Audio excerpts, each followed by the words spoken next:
Hi friends, எல்லோரும் எப்படி இருக்கீங்க? அனைவருக்கும் கிருஷ்ண ஜெயந்தி வாழ்த்துக்கள். நாளைக்கு கிருஷ்ண ஜெயந்தி. அதுக்காக கிருஷ்ணர் பொம்மை வாங்கலான்னு வடசேரிக்கு போயிட்டுருக்கோம். வடசேரிக்கு போகிற வழியில் நல்லா இருந்தது கிளைமேட்டு. இந்த இதெல்லாம் வானம்லாம் பார்க்குறதுக்கு அழகாக இருந்தது. அப்படியே போய் வாங்கிட்டு நாளைக்கு தேவையான பொருட்களையும் வாங்கிட்டு வந்துடலான்னு போய் வாங்கிட்டு வந்தாச்சு.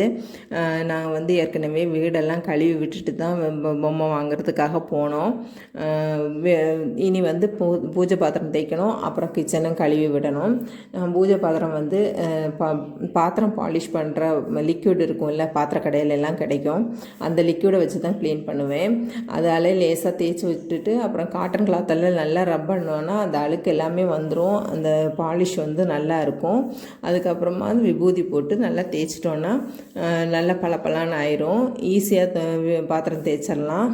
நம்ம வந்து புளி தண்ணியெல்லாம் ஊற்றினோன்னா திருப்பி அதை காய வச்சு எடுக்கணும். அதில் வந்து டாட்டாக இருக்கும். அந்த தண்ணி வந்து காய்ஞ்சிட்டுனா டாட்டாக இருக்கும். இது அது மாதிரியெல்லாம் இருக்காது, ரொம்ப நல்லாயிருக்கும்.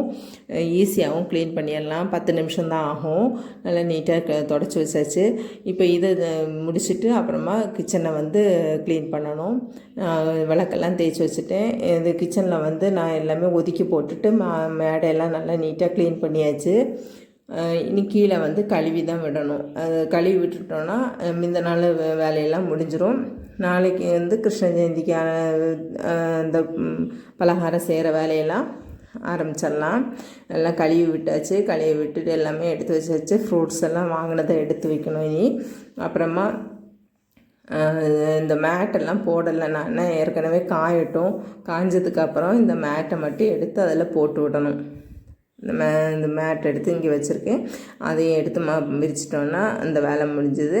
அப்புறமா கிருஷ்ண ஜெயந்திக்கு வந்து சாயந்தரமாக தான் கும்பிடுவோம். சாயந்தரம் இந்த கிருஷ்ணருக்கான கோலம், இந்த தொட்டில் கோலம் போட்டுட்டு காலெல்லாம் வரைஞ்சிட்டேன். இந்த கால் வரையும் போது சின்ன பையன் தான் இந்த இது பண்ணுவான். சின்ன பிள்ளையில அவன் தான் கால் வச்சு அடையாளம் வைப்பான். இப்போ வளர்ந்துட்டான். சின்ன பிள்ளையாக இருக்கும்போது அவனுக்கு கிருஷ்ண வேஷம்லாம் போட்டு விடுவேன். இப்போ அதெல்லாம் முடியாது. இப்போ வளர்ந்துட்டான்ல, அதனால் வைக்கப்படுவான். இப்போ நான் வாங்கின கிருஷ்ணர் சிலை இது தான். இது வந்து 800 ருபீஸ் சொன்னாங்க. ஆனால் நாங்கள் வாங்கினது வந்து 300க்கு தான் வாங்கினோம்.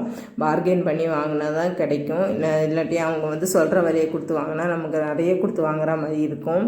அழகாக இருந்தது இந்த கிருஷ்ண சிலை. எனக்கு வந்து ரொம்ப பிடிச்சது இது. அப்புறம் கிருஷ்ணருக்கு பிடிச்ச வெண்ணெய், அப்பம், தட்டை, சீடை, எள்ளுருண்டை, அவல், முறுக்கு எல்லாம் வச்சு சாமி கும்பிட்டுட்டோம். ரொம்ப சந்தோஷமாக இருந்தது. கிருஷ்ண ஜெயந்தி நல்லா போச்சு. இந்த வீடியோ பிடிச்சிருந்தா லைக் பண்ணுங்கள், ஷேர் பண்ணுங்கள், கமெண்ட் பண்ணுங்கள், அப்புறம் சப்ஸ்கிரைப் பண்ணுங்கள். பாய்.